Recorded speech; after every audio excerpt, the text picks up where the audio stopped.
नमस्ते, मैं doctor Zubair Khan, assistant professor geography, government college Bundi. आपका स्वागत करता हूं बीए पार्ट प्रथम वर्ष भूगोल की कक्षा में। इस कक्षा में हम भूगोल के द्वितीय प्रश्न पत्र पर्यावरण भूगोल का अध्ययन करते हैं। 1400 ईस्वी के बाद से अब तक के तापमानों का अध्ययन करके वैज्ञानिकों ने पाया कि वर्ष 1990, 1995 और 1997 तथा अब तक के सबसे गर्म वर्ष रहे हैं। अब आप देखिए 1400 सन 1400 से लेके आप 2000 तक बात करें तो ये होते हैं कुल मिलाकर 600 वर्ष। इन 600 वर्षों में केवल 1990, 1995 और 1997 ये 3 वर्ष ऐसे हैं जो इन 600 वर्षों में सबसे ज्यादा गर्म रहे। अचानक ऐसा क्या हो गया कि वर्ष इतने गर्म हो गए? इसके पीछे जिम्मेदार है ग्रीन हाउस इफेक्ट, और ग्रीन हाउस इफेक्ट के पीछे जिम्मेदार है मानव जनित विभिन्न प्रकार की गतिविधियां, जिसमें मानव ने अपने अविवेकपूर्ण कार्यों के द्वारा वातावरण को क्षति पहुंचाई है, अविवेकशीलता का परिचय दिया है। ग्रीन हाउस गैसों का निरंतर बढ़ना इसका प्रमुख कारण है। अब लगातार हमारी गतिविधियों से, मानवीकृत गतिविधियों से वायुमंडल में निरंतर ग्रीन हाउस गैसेस बढ़ रही हैं, जिसके कारण ग्रीन हाउस प्रभाव में वृद्धि हो रही है और इस वृद्धि से विभिन्न प्रकार की समस्याएं हमारे सामने आ रही हैं। शोधकर्ता माइकल मान के अनुसार वर्ष 1995 और 1997 में से एक को सबसे गर्म वर्ष माना जा सकता है। अभी देखा जाता है कि जिन्होंने शोध किया, शोधकर्ता माइकल मान के अनुसार वो कह रहे हैं 1995 या 1997 दोनों में से किसी एक को इतने ज्यादा सालों का, 600 सालों का सबसे ज्यादा गर्म वर्ष माना जा सकता है। इसका आकलन तट पर या समुद्र की सतह पर तापमान के आकलन से या दोनों को ही मिलाकर किया जा सकता है। अब इसका आकलन कैसे हुआ कि भाई कहाँ पे तापमान ज्यादा हुआ, जो सबसे गर्म वर्ष हुए? तो समुद्र तट के ऊपर और समुद्र की सतह का तापमान लेकर यह आकलन किया गया कि भाई कौन सा वर्ष सबसे ज्यादा गर्म देखा गया।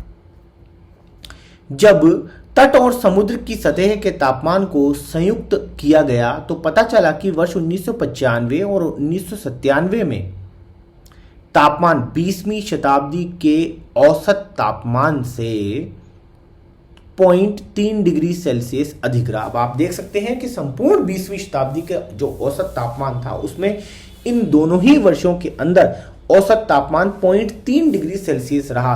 कहने को ये बहुत छोटा आंकड़ा है, पर जब इसे ग्लोबली एक भूमंडलीय रूप से देखा जाता है तो इसका परिणाम अत्यंत विध्वंसक हो सकता है, दुष्प्रभावी हो सकता है, क्योंकि आप जानते हैं जब कभी भी पृथ्वी के औसत तापमान में थोड़ा सा भी परिवर्तन होता है तो सबसे ज्यादा उसका प्रभाव हिम पर देखा जाता है।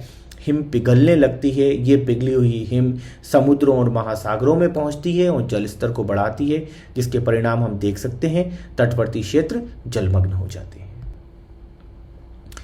संयुक्त राष्ट्र संघ विश्व मौसम संगठन ने 1997 में जारी वार्षिक रिपोर्ट में ये जानकारी दी कि 1861 के बाद सबसे गर्म वर्ष 1995 रहा। अब आप देख सकते हैं कितने लंबे समय के पश्चात, लगभग 1861 से लेके 1995, तो आप इसमें देख सकते हैं लगभग 100 साल, 130 साल से भी ज़्यादा का अधिक समय लगा।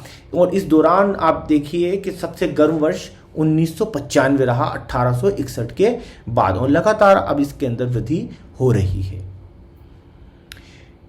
इस वर्ष पृथ्वी की सतह का औसत तापमान 1961 से 1990 के औसत तापमान से 0.04 डिग्री सेल्सियस अधिक था। उत्तरी गोलार्ध में इस वर्ष में असामान्य गर्मी पड़ी। अब आप देखते हैं 1961 से 1990 की तुलना में इस वर्ष का जो औसत तापमान था 0.04 डिग्री सेल्सियस अधिक था। इसके कारण क्या हुआ? ये देखा गया कि इसका जलवायु पर जो परिणाम आया, ये देखा गया कि उत्तरी गोलार्ध के अंदर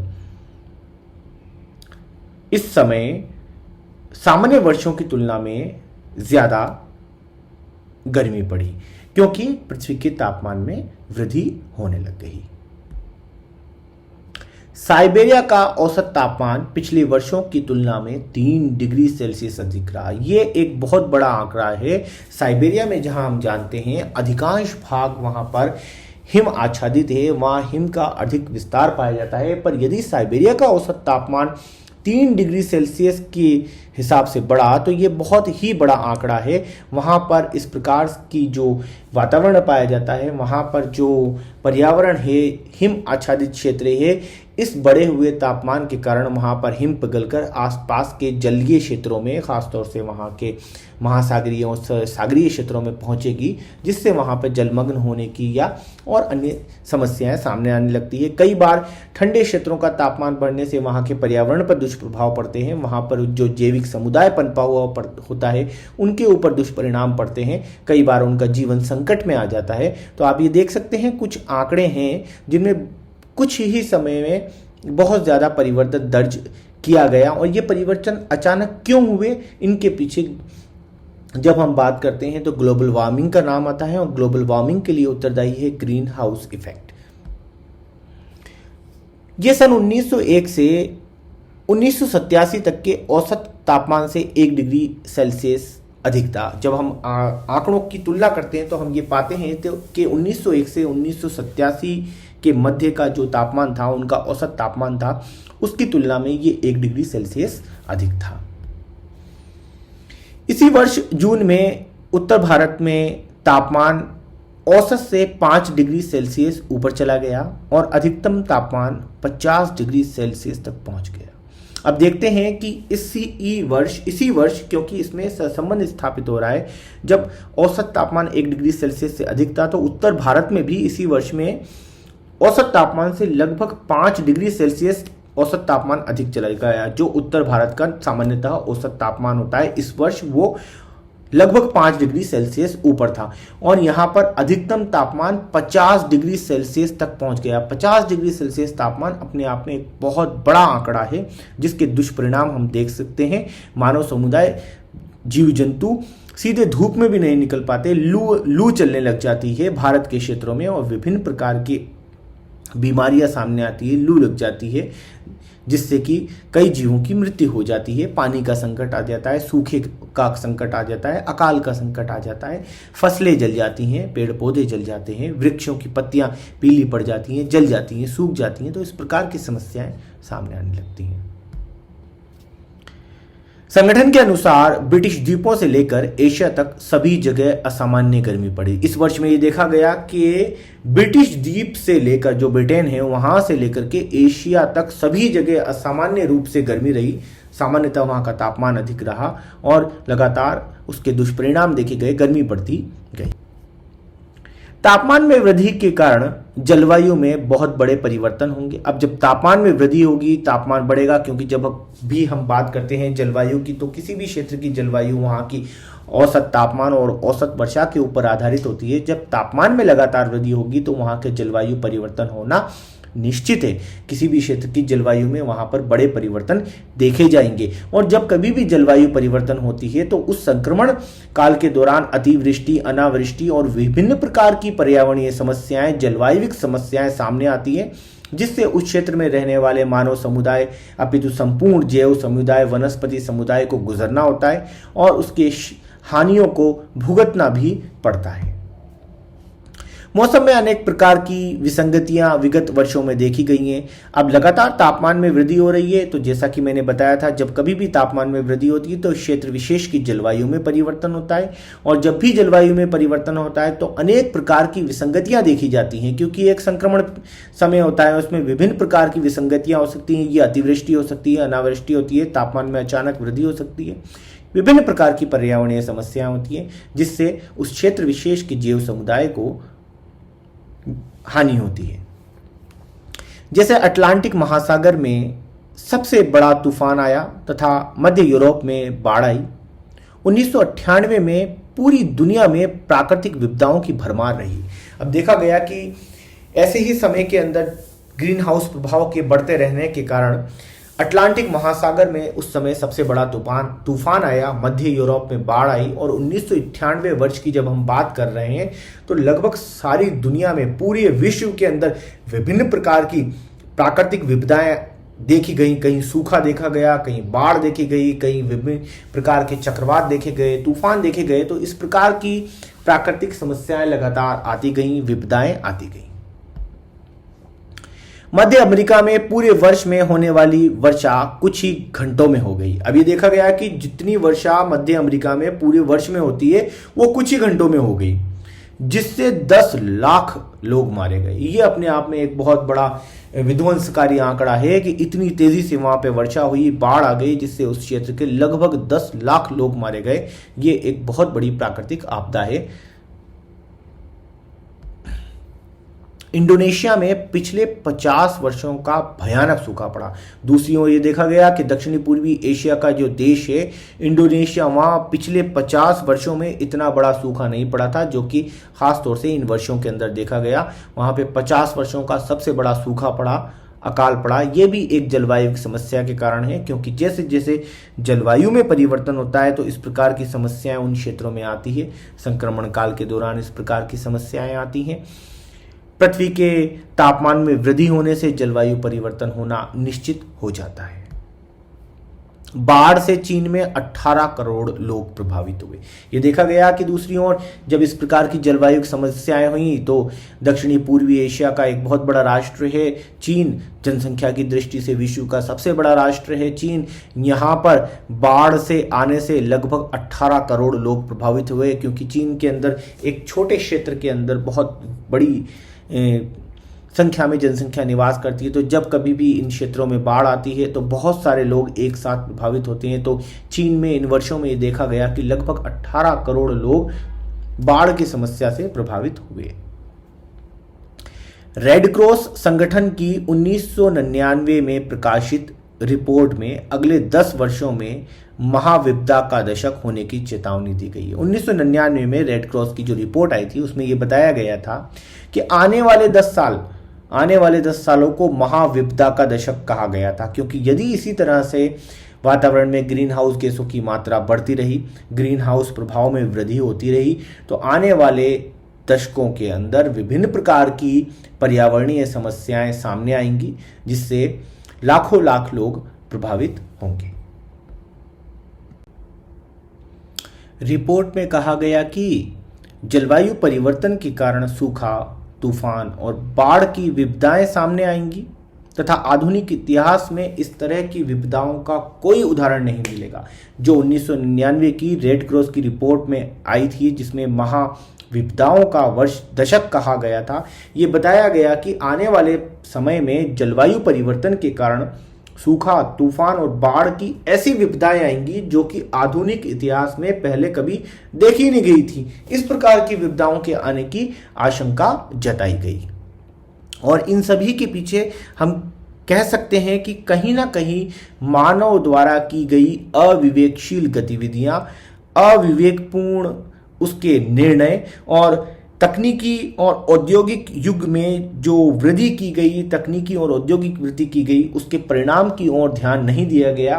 उसके दुष्परिणामों के रूप में इस प्रकार की समस्याएं हमारे सामने आ रही हैं, जिनका पहले आकलन नहीं किया गया। विश्व तापमान में वृद्धि से वर्षा के प्रारूप में व्यापक परिवर्तन होगा। दूसरी ओर यह कहा गया कि जब विश्व के तापमान में वृद्धि होगी, उसके तापमान के प्रतिरूप में परिवर्तन आएगा, तो संपूर्ण विश्व के अंदर जो वर्तमान समय में वर्षा का प्रारूप देखा जाता है, जो प्रतिरूप देखा जाता है, उसके अंदर भी परिवर्तन देखा जाएगा। बढ़ते तापमान के कारण जल स्रोतों का वाष्पीकरण अधिक होगा। अब ये हम जानते हैं कि जब कभी भी तापमान बढ़ता है तो बढ़ते हुए तापमान के कारण जलीय क्षेत्रों से अधिक वाष्पीकरण होता है। वहां का जल तेजी से वाष्प के रूप में वायुमंडल में पहुंच जाता है, तो वाष्पीकरण की प्रक्रिया बढ़ जाएगी। जलीय क्षेत्रों का वाष्पीकरण होने से वो जलीय क्षेत्र खत्म हो जाएंगे, जिससे संपूर्ण क्षेत्र का जो जीव समुदाय है, जो वनस्पति जगत है, वो उससे प्रभावित होगा, क्योंकि विभिन्न प्रकार के जीव जंतु, मानव अपने आसपास के जल स्रोतों पर ही निर्भर रहते हैं। जब कभी भी जल स्रोत समाप्त हो जाते हैं तो उसका प्रभाव उस क्षेत्र के संपूर्ण पर्यावरण पर पड़ता है। तो बढ़ते हुए तापमान के कारण जल स्रोतों के सूखने की आशंका बढ़ जाती है, और जल स्रोतों के सूखने का अंततः जो परिणाम निकल कर आता है वो उस क्षेत्र विशेष में सूखे और अकाल के रूप में आता है। अधिक जल वाष्प से तापमान तथा वर्षा की मात्रा में वृद्धि होगी। अभी देखा गया कि जब जल वाष्पीकरण अधिक होगा तो वाष्प बनकर ये वायुमंडल में पहुंचेगी, जहां जल वाष्प वायुमंडल में पहुंचेगी तो वर्षा की मात्रा में भी वृद्धि होगी। जरूरी नहीं है कि जहां से वाष्पीकरण होया हो, जहां से जलवाष्प बनी हो, वर्षा वहीं पर हो, किसी अन्य क्षेत्र में ज्यादा वर्षा हो जाएगी। इससे ऋतु चक्र बदल जाएगा। इससे क्या होगा, संपूर्ण क्षेत्र का एक ऋतु चक्र होता है जो जलवायु का वहां का अपना एक पैटर्न निर्धारित करता है, वो संपूर्ण ऋतु चक्र बदल जाएगा। ऋतु चक्र बदलने का सबसे पहला जो दुष्प्रभाव है वो क्षेत्र विशेष की वनस्पति पर पड़ता है, जीव जंतुओं पर पड़ता है। ग्रीष्म काल की अवधि बढ़ जाएगी तथा शीतकाल की अवधि कम हो जाएगी। अब इसका क्या परिणाम सामने आया, क्या देखा गया कि ऐसी स्थिति में जब कभी भी ऋतु चक्र बदलेगा तो ग्रीष्म काल की अवधि तो बढ़ जाएगी, गर्मी ज्यादा लंबे समय तक पड़ेगी, और दूसरी ओर क्या होगा, शीतकाल कम हो जाएगा, छोटा हो जाएगा, उसकी अवधि कम हो जाएगी। अमेरिकी वैज्ञानिक जॉर्ज बुडवेल के अनुसार भारतीय उपमहाद्वीप से मानसून की वर्षा समाप्त हो सकती है। अब हम ये कहते हैं कि भारतीय उपमहाद्वीप में जो कृषि है वो तो मानसून का जुआ है। हमारे यहाँ जो भी वर्षा होती है वो मानसून से होती है। हमारे यहाँ जल का एकमात्र स्रोत जो है वो मानसून है। जब कभी भी हमारा मानसून कमजोर होता है, हमारे यहाँ अकाल और सूखा पड़ जाता है।